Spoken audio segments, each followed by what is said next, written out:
सिंधी अदबी संगत शाख गुलशन हदीद जी हफ़्तेवार दस्तूरी गॾिजाणीअ में अदीबनि जा वीचार। हर बहितरीन शाइर पाण सां गॾु हसासियत जा अंबार खणी हलंदो आहे। हसासियत ई हिकु शाइर जी तख़लीक़ खे उरूज बख़्शींदी आहे। अब्दु मेमण जी शाइरीअ में बेअहसास पंहिंजे जोबन सां मौजूदु हूंदो आहे। इन करे उन जी शाइरी दिलि में घर करे वेंदी आहे। अहिड़े ख़्यालनि जो इज़हार शाइर सिकंदर ओठे सिंधी अदबी संगत शाख गुलशन हदीद जी दस्तूरी गॾिजाणीअ में अब्दु मेमण जे ग़ज़ल ते सदारती राय ॾींदे कयो। जॾहिं त गौस पीरज़ादे जी ग़ज़ल ते सदारती राय ॾींदे सिकंदर ओठे चयो त गौस पीरज़ादो न रुॻो हिकु शाइर पर बहितरीन नक़ाद बि आहे।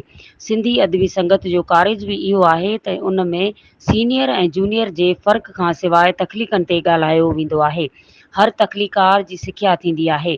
हुन वधीक चयो त गौस जे ग़ज़ल जी रदीफ़ में सुहिणीअ खे इश्क जी अलामत करे पेश कयो वियो आहे। हुन चयो त दुनिया जे ॻोल्हे ते इश्क ई आहे जंहिंखे दुनिया जी का बि ताक़त रोके न सघंदी आहे। ऐं इहो इश्क ई हुयो जो सुहिणी ॾम जे पासे मां उथी महबूब सां मिलण वेंदी हुई। हुन चयो त सुहिणी न हुजे हा त मेहर खे अॼु केर बि न सुञाणे हा। हुन चयो त इश्क उहा शइ आहे जंहिं में कंध बि कटिजी वञे त परवाह न हूंदी आहे। हिन मौक़े ते अब्दु मेमण पंहिंजे ख़्यालनि जो इज़हार कंदे चयो त इश्क हर दौर में क़ाइमु रहियो आहे ऐं इश्क सदा हयात रहंदो।